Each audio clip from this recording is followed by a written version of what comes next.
बहुत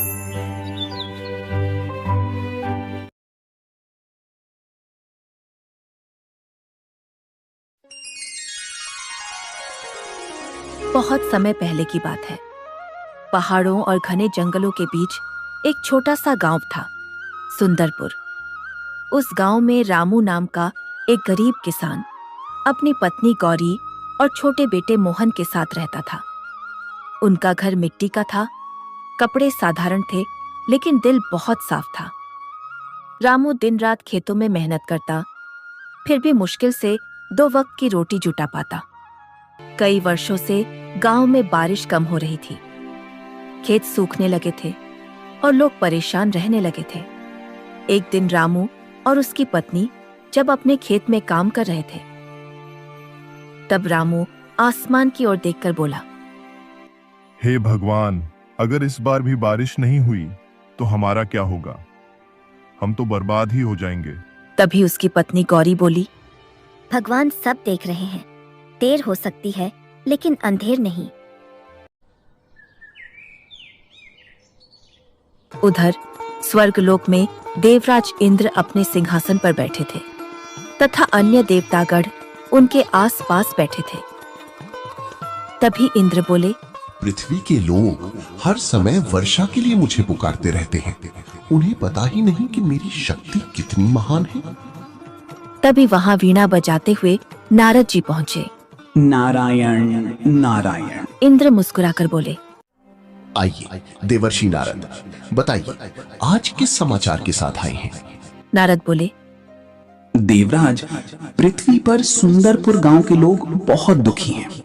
वहां काफी समय से बारिश ही नहीं हुई। तो इसमें नया क्या है? वर्षा देना या रोकना मेरे हाथ में है। नारद ने गंभीर स्वर में कहा, लेकिन वहां एक गरीब किसान है, रामू। उसकी भक्ति और ईमानदारी बहुत ही अद्भुत है।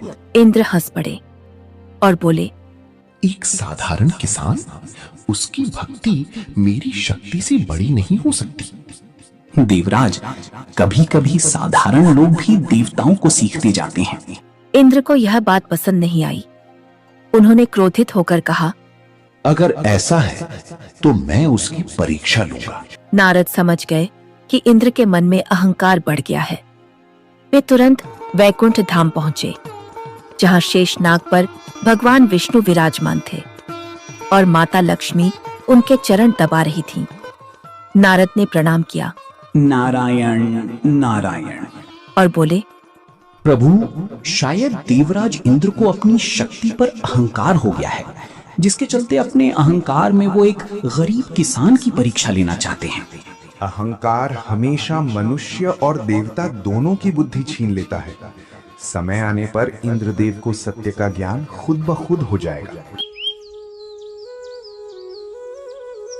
इधर गांवों वाले परेशान होकर बोले, कब तक हम सभी को इसी तरह से कष्ट भोगने होंगे? अब तो भगवान ही मालिक है। रामू रोज सुबह नदी किनारे जाकर भगवान विष्णु की पूजा करता और कहता, हे प्रभु, चाहे कितनी भी कठिनाई आए, मुझे आप पर विश्वास है। एक न एक दिन हमारे दिन जरूर बदलेंगे। इंद्र यह सब ऊपर से देख रहे थे। उन्होंने कहा, देखता हूँ इसका विश्वास कब तक बना रहता है। उस रात इंद्र ने अपने बादलों को आदेश दिया, जाओ सुंदरपुर के ऊपर छा जाओ, परंतु ध्यान रहे बारिश की एक बूंद भी न गिरे। गांव में बिजली चमकती रही, लेकिन पानी नहीं बरसा। मोहन उदास होकर बोला, पिताजी, क्या भगवान हमसे नाराज हैं? नहीं बेटा, भगवान कभी अपने भक्तों को नहीं छोड़ते। यह सुनकर इंद्र और भी क्रोधित हो गए। अगली सुबह रामू खेत पर पहुंचा तो देखा कि उसकी आखिरी बची फसल भी सूख चुकी थी। घर आकर ये बात जब उसने अपनी पत्नी को बताई तो गौरी की आंखों में आंसू आ गए। वह परेशान होकर बोली, हे भगवान, अब घर कैसे चलेगा? रामू कुछ पल चुप रहा, फिर बोला, जब तक हाथ पैर सलामत हैं, मेहनत करेंगे, भगवान जरूर रास्ता निकालेंगे। उसी शाम गांव में एक बूढ़ा साधु आया। उसके कपड़े फटे हुए थे और हाथ में एक पुरानी लकड़ी थी। वह घर घर जाकर भोजन मांग रहा था, लेकिन गांव के ज्यादातर लोगों ने दरवाजे बंद कर लिए, क्योंकि खुद उनके पास खाने को कम था। आखिर में वह साधु रामू के घर जा पहुंचा। बेटा, बहुत भूखा हूँ, क्या थोड़ा भोजन मिलेगा? महाराज, हमारे पास ज्यादा कुछ नहीं है, लेकिन जो है वह आपका है। उसने अपनी और बेटे की रोटी भी साधु को दे दी। साधु बोला, इस तरह तो तुम लोग खुद भूखे रहोगे। कोई बात नहीं महाराज, अतिथि भगवान का रूप होता है। असल में वह कोई साधारण साधु नहीं थे, स्वयं भगवान विष्णु थे, जो मनुष्य का रूप लेकर आए थे। उधर स्वर्गलोक में इंद्र यह सब देख रहे थे। वे हैरान होकर बोले, इतनी गरीबी में भी ये व्यक्ति अपना भोजन दान कर रहा है। इधर गांव में रात गहरी हो चुकी थी। अचानक तेज हवा चलने लगी और आसमान में बादल गरजने लगे। आसमान में एक दिव्य प्रकाश फैला और भगवान विष्णु अपने वास्तविक रूप में प्रकट हुए। भगवान विष्णु बोले, रामू, मैं तुम्हारी भक्ति, दया और विश्वास से अत्यंत प्रसन्न हूँ। मांगो, क्या वरदान चाहिए?